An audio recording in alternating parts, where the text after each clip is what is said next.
Hi everybody, welcome to the second in our series of quarantine pasta making. Stay home, make pasta. Happy to be back this week. So last week we made a very simple, mostly durum wheat semolina dough. We did handmade pieces with that, pretty much as simple as you can get. We're going to do kind of the simple version of an egg-based dough this time, which is a tagliatelle. But I'm going to make it a little fancier by doing a spinach dough.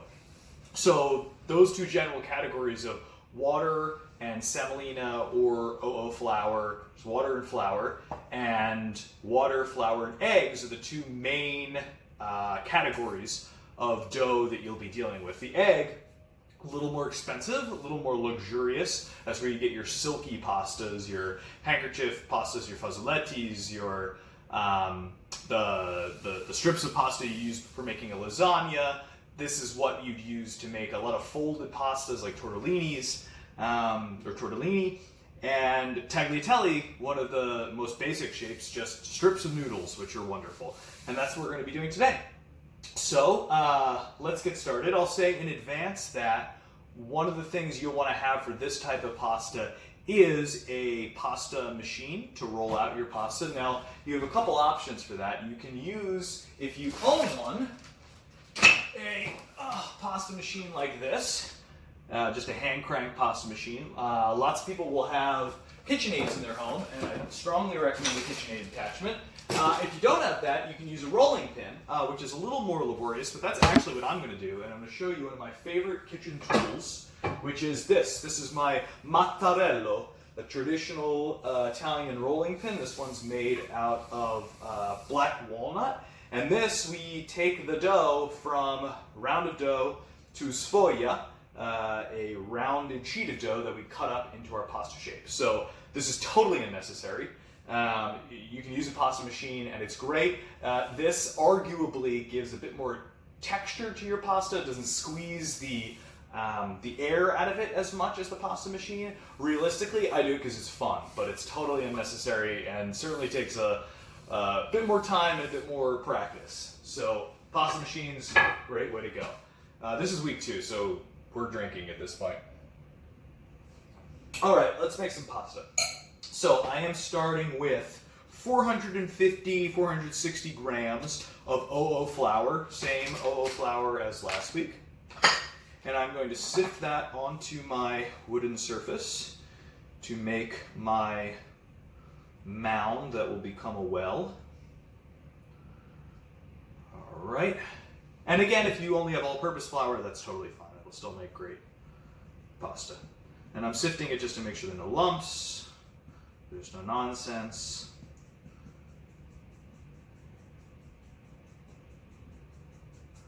Okay, flour. So now I'm going to have all the rest of the ingredients that you'll need today. Scroll through right here in the video. That's a lie. I have no idea how to do that, actually. I have no clue. I'm going to tell you that the ingredients you need are this 450 grams of flour. You're going to need then 500 grams of liquid. What liquid? Well, if you want to go down this route on your first try and make a spinach dough, you're going to need 250 grams of blanched spinach thrown quickly into boiling water, pulled out, and then strained until it's quite dry. Blended in a blender with about 250 grams of eggs, and the proportion of those eggs, I would say, is about 2 yolks to 1 white. That's what we're working with. So I said that a bit fast. So 250 grams of the blanched spinach, squeezed dry, 250 grams of egg. That egg mixture, we're aiming for 2 to 1 yolk to white. So here's what that beautiful mixture looks like. It is a green, pure, very green smoothie. If I didn't tell you otherwise, you think this would be drinkable, but it's pretty much raw egg. So we're going to pour that, just like we poured our water last week, into the center of our well, making sure to get every little bit. So what I love about this pasta, the color of this pasta is amazing. The taste is great, and it's great that you get some built-in nutrition from the spinach, plus the protein that you get from the egg. It makes for a really wonderful combination. So for this tonight, I think we're going to be making a fra diavolo, or an arrabbiata, spicy tomato sauce with shrimp is what we're going for with this one. So let me just grab a fork. And now we have our liquid right in the middle here. I have some extra water in case this is too dry. I have some extra flour in case it's too wet. And we're going to slowly start incorporating the flour of our well around the sides into the middle. And I kind of scoop from the outside, come in, and then fold as if I'm whisking, like I'm whisking scrambled eggs, just to get the flour slowly incorporated. Not too much. See here, my sides are falling a little bit. I'm coming and saving that wall. Scooping in here, slowly incorporating. So I'd love to hear from anybody who made last week's pasta. Would love to hear how that went. And any suggestions about future things you'd like to see. I think that based on the access we have to some really wonderful sweet potatoes right now, we might be trying a sweet potato gnocchi. I think that would be a good thing to give a try. And then at some point, I'm definitely going to be making some tortellini, which I have not made before. And I might have to fight Rachel for whether or not we can fill them with pork, because that would be delicious, but I'd be eating all of them. It sounds like a hard no. So now we've incorporated a good amount of the flour into our puree. I'm still going to just kind of cut it up and make sure we try to get as much of the moisture and the flour to meet into one single thing. Again, messy. It's all kind of by touch and feel and sight. So this to me looks like might be the right amount of moisture. As I've said in our last video, our house is a little on the dry side, so that's why we kill so many houseplants. So I might be adding some water into here just to keep it together, but we'll see. So I'm going to clean up the fork, bring my bench scraper into the equation, and start to incorporate. So this amount, again, this is about 4 to 6 servings. I would say you can easily get 4 solid entrees out of this amount of dough. So now we are bringing it all together.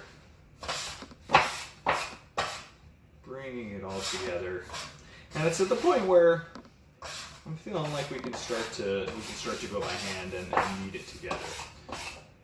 So that we're going to be a little more aggressive about keeping our board clean later on in this process, because unlike the hand-shaped pastas, which are rustic and worked by hand, this we're aiming to get into a silky smooth, flat, unblemished sfoglia. That sheet of dough. And for that, we're going to make sure we don't get any extra dry or extra wet bits all wrapped up in it. We're going to try to keep it as uniform as possible. So now that I've incorporated as much of this as I can, I'm going to try to get a little more, just pushing it out, capturing what's on the board, try to keep my proportions steady. So now I'm going to start to knead it. And again, just like last time, I'm going to take this and I am going to push away with one hand, anchoring with the other, and then pull back on it. Turn, push away, anchor, pull back on it. Turn, push away, anchor, pull back on it. And that's what we're just gonna work it like this. And same kind of resting period as we did last time, which is we'll incorporate this now, and then we'll give it a 15-minute rest. We'll knead it a bit more, and then we'll let it sit for quite a long time, a few hours, overnight even, in the fridge, again, just to develop that gluten. So we want a nice bite to the pasta that we're making here. Even though it's going to be this delicate egg-baked pasta, we still want it to have a chew to it. And already, this dough is just so beautiful. I mean, we're just starting, but look at that gorgeous color. I love making this dough. The last time we did this for one of the large meals that I do with Nick Marzano and Chris Harrison and Mike Haas. We had to cancel our most recent one, but we're going to come back strong as soon as quarantine is over. And for this meal, we made this dough and we did the Evan Funky lasagna bolognese, the recipe from Bologna, which is this dough in sheets and sheets of pasta with a bechamel sauce and an incredible bolognese that involves not just your traditional pork and beef and veal, but also blended cured meats like prosciutto and mortadella. And that is a recipe I can't recommend enough, which I think is available online. But if it's not, shoot me a note and I will give it to you out of his book, which I use all the time. So there is our initial dough. Again, just absolutely gorgeous, that color. So I'm going to wrap this in some saran wrap, airtight, let it sit for 15 minutes, then I'll come back. I'm going to knead it again. I probably won't show you that process, but I'm going to knead it again. And then I'm going to let it sit after I slice it into halves for quite a while. Like I said, 2 to 3 hours minimum would be great, or you can just eat it right away. What you achieve is a stronger gluten structure, a better bite if you give it more time in the fridge. And after we do that, we will come back, we will roll this out. I will show you at least part of, not a full process of using the mozzarella to roll this out into sheets, and then we will cut those sheets into beautiful ribbons of pasta. Be back in a bit.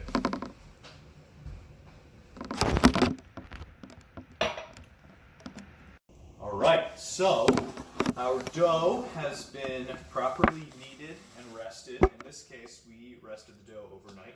So we have these two beautiful doughs that we're going to roll out now into a sfoglia in order to make our pasta. So, like I said, at home, I know most people are not rolling out their dough necessarily by hand. If you are, that's great. Use your rolling pin, roll it out. But oftentimes you'll have a pasta machine or a pasta attachment for KitchenAid, which is perfectly great. If you're using that method, you want to make sure to fold your dough into nice uniform pieces and pass it through down until I'd say about the 2 or 3 mark in order to get the type of thickness that we're looking for here. But I thought that I would take this opportunity to show you how to roll out the dough by hand with the rolling pin in the traditional method. So first, just look at this beautiful, beautiful dough. I'm really happy with that. It's super hydrated, it's gorgeous, and it's going to make for a great pasta. So what I do now is make sure I've got everything set up that I need. I've got my bench scraper, I've got a place to place my pasta once it's cut, I have something to cut it with, I've got my flour, I've got a trash bowl that all the trash goes into so I don't have to keep going back and forth from the trash can, and I've got a very clean surface here so that we don't get bits of things into the pasta. So first step, and I should say that this has been sitting at room temperature for about an hour, especially if you're doing an egg dough. You want to bring it back to somewhere near room temperature if it's been in the fridge, or else it's not going to roll out, it's going to resist you. So here we go. First I want to lightly flour my board, and the method for doing that is pretty fun. You take a pinch of flour and you throw it at the board. Oh God, I love that. And just because this is a little sticky, I'm going to hit it with a little flour on top. Just a little bit. Maybe we'll just do that again. Great. All right, so now I'm going to push this out and get it started. I want to keep it round because my goal is to have a nice round sfoglia. Okay, that's what we're going to work with. I'm going to make some room because the mozzarella is quite large. I'm going to get this out of the way. For those of you who've been asking, this is Evan Funky's book that I highly recommend. That's where I get the dough recipes from. I'll show Mark Vetcher's book next time, which is also kind of my go-to. All right, so now grab your rolling pin or start up your machine, and we're going to roll this out. So I will do one of these two because this process it takes a little bit, but here we go. So we're basically going to push it out without pinching the edge as we go, and slowly turn the dough around in a circle, just keeping this motion going. And like I described earlier, there's, no shade on running pasta through a pasta machine. I think that's certainly the easiest way to do things. It turns out delicious dough. This is the traditional method, and some of the qualities that you maintain when doing this, in addition to the fact that it's just super fun and a nice kind of challenging hobby to work on, some of the qualities you maintain are a level of toothsomeness of the pasta from wood pressing on wood. And in addition to wood pressing on wood, you also avoid the kind of really tightly squeezed quality of pasta that's going through the metal rollers of a pasta machine. This has a little more bite. It's a little less, for lack of a better term, kind of unnaturally smooth. That's what you achieve through this. I'm going to grab my flour. This is, as I said, a pretty moist dough, and I want to make sure that it doesn't stick to the board. Now, this rolling pin was a gift from my dad for my birthday this year. So thanks, Dad. He didn't know he was getting me this rolling pin. He gave me some cash, and this is what I decided to buy with it. But I still consider it a gift from Dad. And it comes from an awesome guy named Bill Anderson, who's based out in the Pacific Northwest. He is a woodworker who does all sorts of pasta tools. And if anybody's interested, I can absolutely give you his info, because he does very cool stuff. The stamps and the board, I should say the board that I showed you before, is a board that he made for me as well. And it's just awesome to see what a craftsman can put together, and then how you can put to use their amazing tools. So, as you can see, I'm stretching, pushing, stretching, and every time it sticks to the pin like that, that tells me that it needs a little more flour on its surface, just because, again, pretty wet dough. I don't want it sticking, don't want it pulling. Eventually, once I get a bit of a rounder shape, we're going to start using the board a little more to our advantage, which you'll see. So I also want to show you that kind of movement. From the inside to the outside is the movement that I'm pressing with the pin as I stretch it forward. From inside to outside, pushing it out, trying to maintain as much as possible the roundness that we're hoping to. Look at this, it's so beautiful. Oh my God, gorgeous. And this is a serious workout. This is, my forearms will be screaming tomorrow. It's no joke. So we're getting close to the point where I'm going to start putting my board and gravity to use. So I'll show you what I mean by that. I'm going to hit it with a little more flour, flip it, hit this side. That green is just really tremendous. With a little more flour, and then I'm going to let part of it hang over the edge of my board, just like that, in order to stretch both through the pin and through gravity on the back end there. So I'm going to turn it, and I'm saying I'm turning it about a quarter each time. I probably could do it even less, turn maybe an eighth each time, in order to keep things consistent. Hopefully that doesn't fall off the floor. Back to the pin. So this was made by Bill Anderson. It's a very traditional tool seen mostly in probably Emilia-Romagna, that region. And this one is out of one big old piece of black walnut, which is pretty awesome. I'm not someone who gets super excited about electronics, but you show me a nice rolling pin, I'm a happy man. All right. We are making progress. So by continually turning and pushing and turning and pushing, we are also, in addition to kind of making this round shape, the round shape is part of what helps us get to a uniform thickness of the dough, which is critical, because you don't want your pasta to be of all sorts of thicknesses. It won't cook evenly, it'll be a total mess. So the rotation, the stretching, the movement is all aiming to get a uniform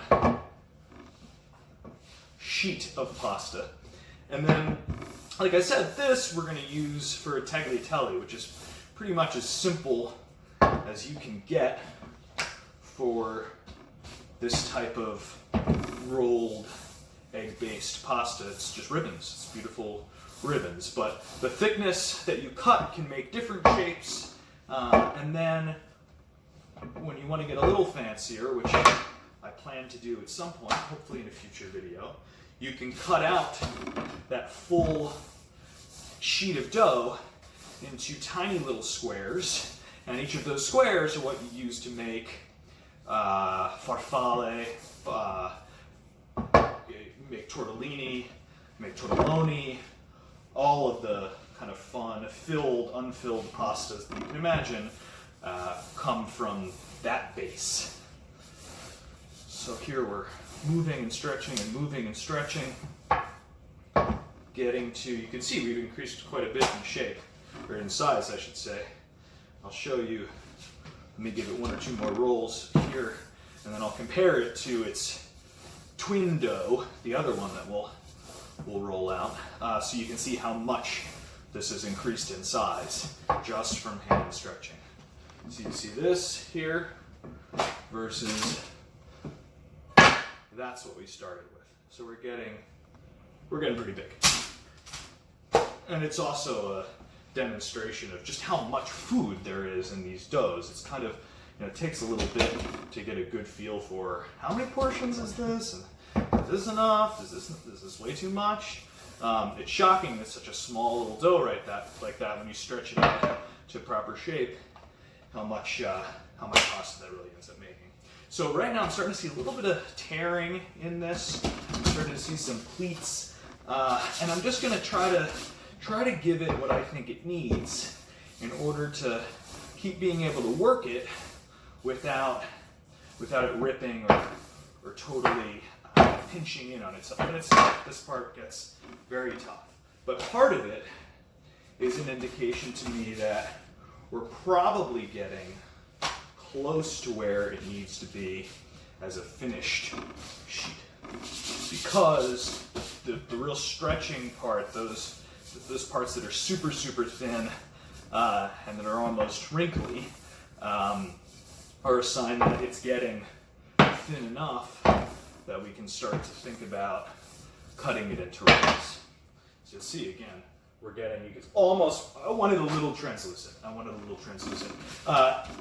Evan, in his book, has a great system of thickness based on the type of pasta you want to make, certainly, and number of Post-it notes. So he'll tell you for XYZ pasta, it's 3, 5, 7, etc. Post-it notes thick that you want your sfogliette to be. I'm going to keep moving this. I'm getting a little nervous because we certainly have some issues, but I think we're still in an okay place. I think we're still all right. And as I mentioned earlier, so this is going to be for at least 2 full dinners with a bunch of leftovers. Tonight's dinner, we're going to do a spicy tomato sauce with shrimp. Not necessarily traditional for a bolognese style dough, because there's not a lot of shrimp up there necessarily, but it's what we've got, and that's why it's what we're making. Okay, really getting close, trying to avoid lots of these wrinkles, and some of this is just too thick though. We gotta keep working it and figure out how to get it where it needs to be. Giving a little more muscle here to move it along faster.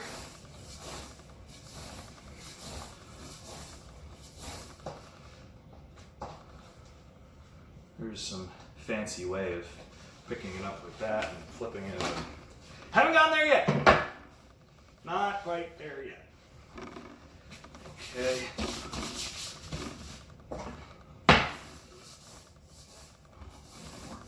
Here, nice. Still some more give in there, which is great.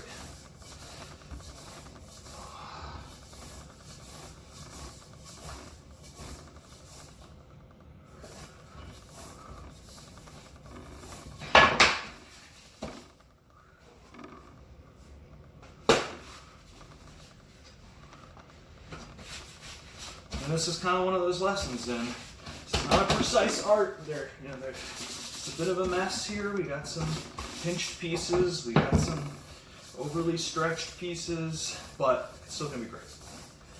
It is all part of a beautiful process. It's about making wonderful things for people that you love out of great products from people who had a lot of love for the products that they created. You can't really get better than that. All right, we're getting super close. We're getting super, super close. I'm nervous about some of these sections and exactly how best to roll them. I'm kind of hitting parts of it without hitting all of it in order to avoid over stretching. But you can see we're getting nearly translucent with parts of it. With other parts still a little thick. So I'm gonna target those sections that look a little too thick, that need some individualized attention, like right there. Just try to focus on that. Try to keep it from bunching.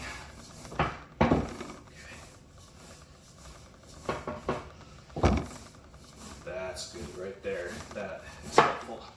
And I'm going to hit this section right there again. Couple more turns and we're in business.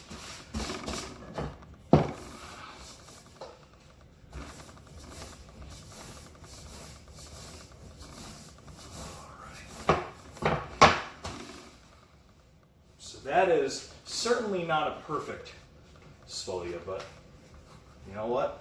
I'll take it. That's what we're working with.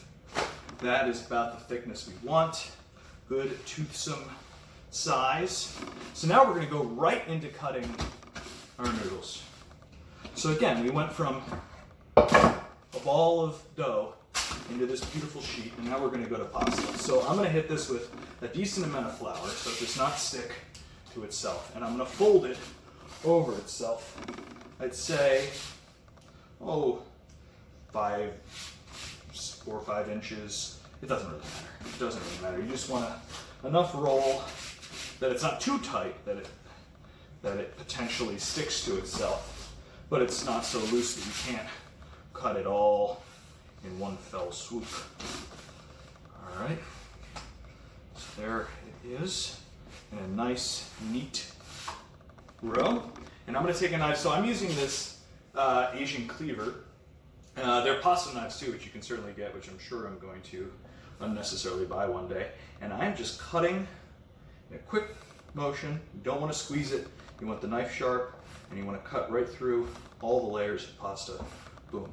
Try to keep these as even as possible. Again, it's handmade pasta, so we're not looking for perfection. We're looking for something that looks pretty darn good and is going to be delicious regardless. So after I start to get a little groove,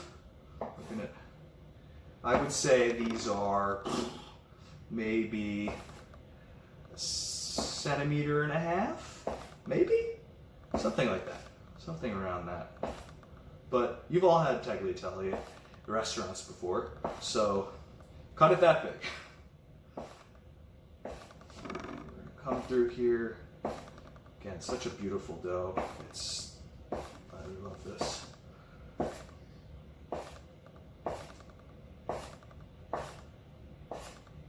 One of the great things about this is that there are very few scraps, although I have frozen scraps from other doughs, which you use to make tagliatelle, which means mal cut. It's the end pieces of dough. And there are all sorts of recipes for that because Italians waste nothing. So that is my tagliatelle. We're going to come here and we are going to unfurl each piece and hope that it hasn't stuck to each other like that has. Here we go. And we're going to lay these out.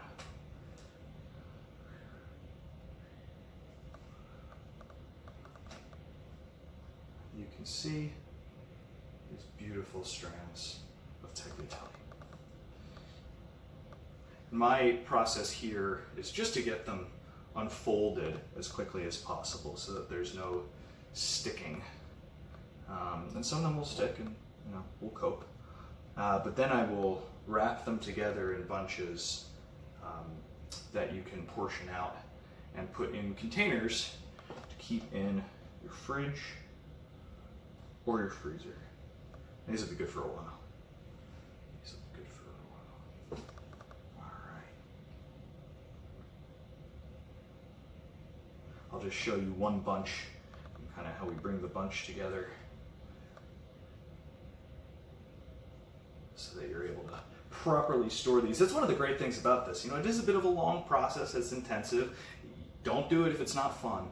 But one of the ways to really to draw great benefit from it is to do this type of thing on a weekend, and then to refrigerate or freeze everything that you make, and to save it for later in the week. Because this, like I said, this is 4 to 6 meals here. It's a lovely, mostly relaxing way to spend some time and to, in the end, have a really great set of meals that you can choose from. So as these are down, I'm going to hit them with a little semolina, and this is so that they don't stick once they are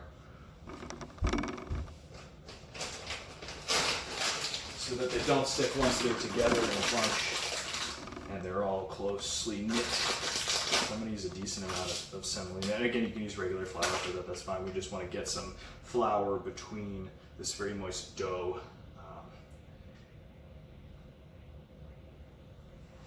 Excellent. You see the way I'm peeling it up, that's because I didn't roll it quite as well in that final log that I created to cut. So with more practice, you can avoid this type of incident. All right, so conveniently, I can kind of eyeball this and say, I'm gonna call a quarter about a portion, pretty generous portion. So when I've gotten through a quarter of these strands, unfurling these strands, I will wrap them up and place them on my tray over there. Chill out. I'd say maybe 1 or 2 more. Maybe 1 or 2 more. I did get some beautiful Tuscan sausage from Primal Supply, and I'm sure for the second meal, when I make something for me and Rachie gets whatever I decide to make for her, I'll do some really nice sausage in with these guys. All right, so this is our beautiful little bundle. Look at that. Just again, I'm gonna get close with this. Look at that. Oh yeah. So this, all we do is we hold it like this and twist it, and then I'm gonna lay that bundle right down here to hang up, and that'll dry for. That can dry for up to an hour or more before it goes into the fridge, just to firm it up a bit. So that is how we make spinach tagliatelle. I am going to finish up this, roll out my other sfoglia, and then I will be back and show you how we bring this together for dinner. All right, our pasta is made. Let me show you the finished product here.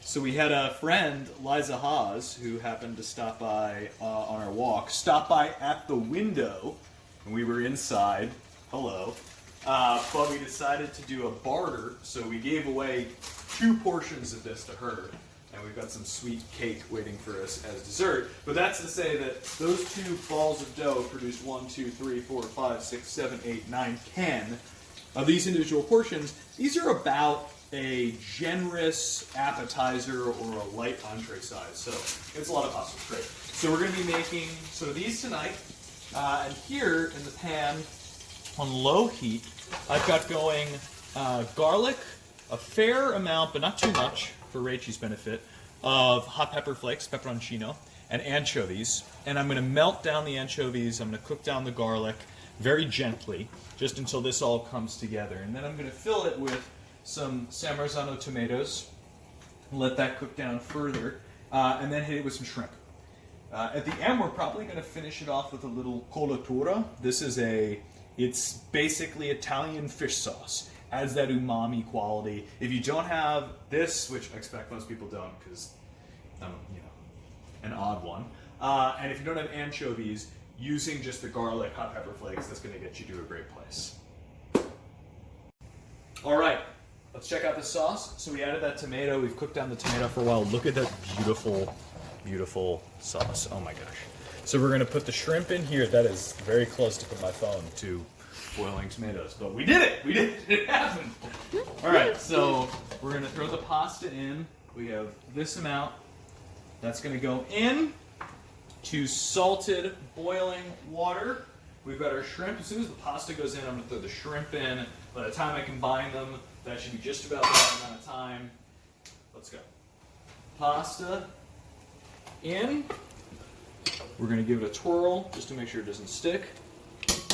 I'm going to put the lid back on quickly so that it gets back to a boil.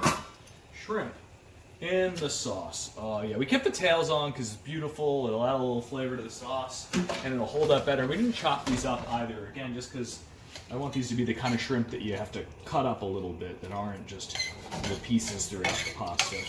I'm going to kick up the heat on this puppy. So this was, again, our olive oil with anchovy, garlic, hot pepper, and now we're getting it to the point where it's emulsified in with the tomato sauce, so it carries the flavor of that hot pepper, of the anchovy, of the garlic, all the way through the tomato sauce, which is gorgeous. Our friends, the Haas's, who just tried out the barter amount of pasta we gave them, made a white wine butter sauce, which sounds pretty delicious.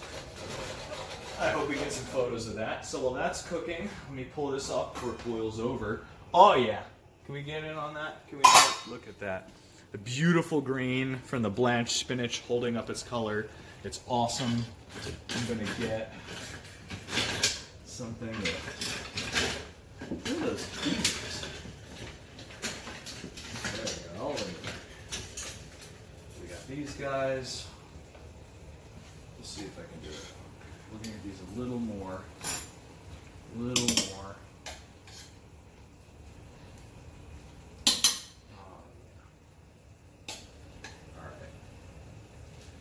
Tweezers are going to be easier to transport, so we're going to get all of this. Maybe not. We'll see. There we go. Over here, don't lose anything. It's precious, precious, precious. Yeah, thank you. Camera woman and sous chef, Rachie. That's me. Okay. I think I'm making people nauseous. I'm moving it so much.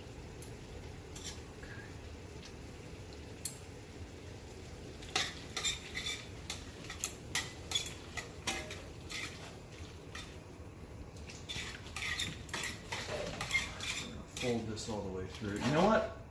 I'm going to be greedy and say we're going to throw in one more portion of pasta. Because why not?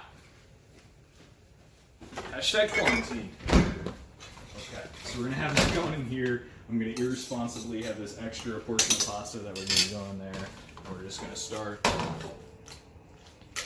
Oh my God, look at that. See how it combines? Because the sauce is emulsified, so it's going to really hold to the pasta. I want to be careful, guys. I'm staying away. Alright, so that's going to come together beautifully. I'm going to add this.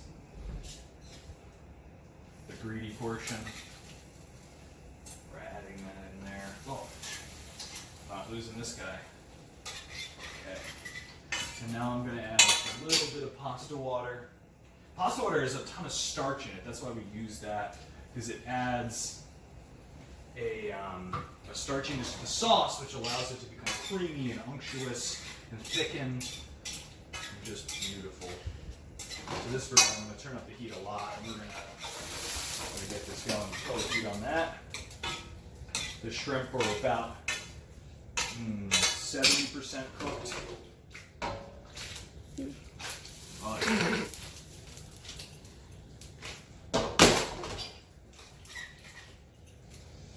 Oh, it smells so good. You got the anchovies and the garlic.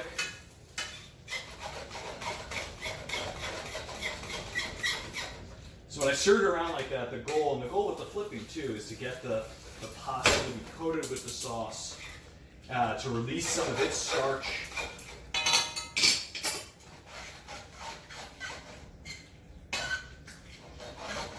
I have a lot of kitchen cleanup to do after this. Yeah, you do. I'm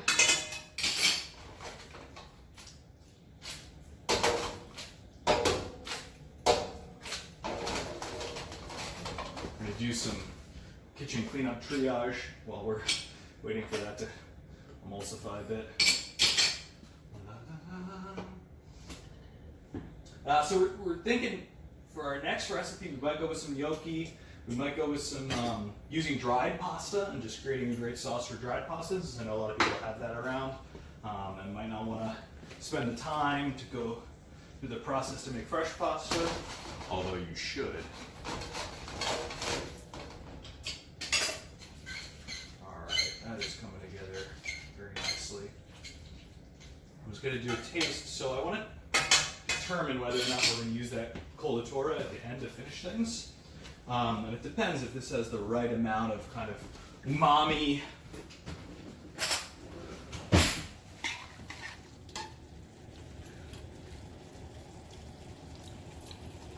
Oh man, that's really good. It's spicy, it's garlicky, it's got that deep fish. Oh man, it's really good. That deep fish umami.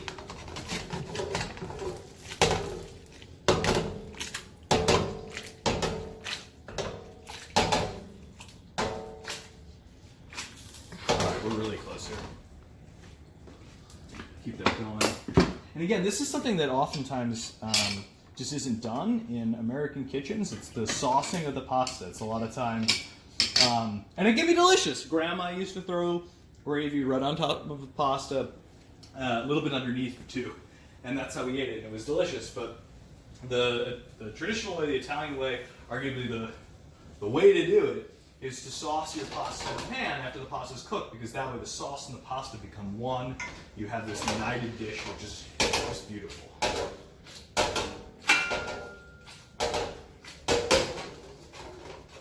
So there it is. I think we're about there. So we're going to go to our plates here. I want to say, as I'm plating up before we sign off, that if you enjoyed this video, I hope you're going to support your local restaurants. Please pick your favorite places, send them a Venmo to the accounts that are supporting their servers and their staff and the kitchen staff. Buy gift cards. If we don't support our restaurants now, they're not going to be there when this is all over. So if you've enjoyed these videos, I hope that you pay it forward by supporting them. All right, we're off here. We're going to grab a twist of pasta. I'm going to do this fancy restaurant style, but I'm going to bend it very quickly. We're going to go into this and spin it and spin it and spin it and spin it and leave a nice little mound like that in the middle. We go here, take up a bunch, and we go into the ladle and spin it, spin it, spin it, spin it. Just let it fall out of there. A little more. So I grab that greedy extra portion. We're going to put it to use. Make sure we don't miss anything. Oh yeah, look at that. That is beautiful. That is beautiful. So we're getting all the pasta out.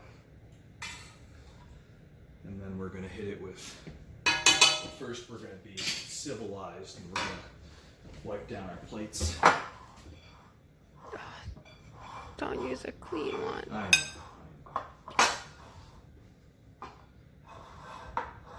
And then we're going to hit it with the shrimp right over top.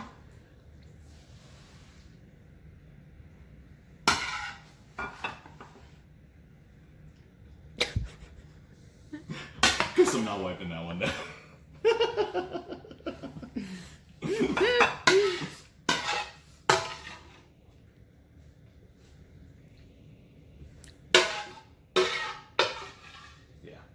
So this has come together perfectly. I'm going to put a little basil on top. You can add cheese if you want. If you don't want cheese, no cheese. Cheese is up to you. Thank you for joining us for the second episode of Stay Home Make Pasta. This is spinach tagliatelle with the beautiful, spicy arrabbiata shrimp sauce. That's dinner. It's really good. It's really good. It's really good. You should make this.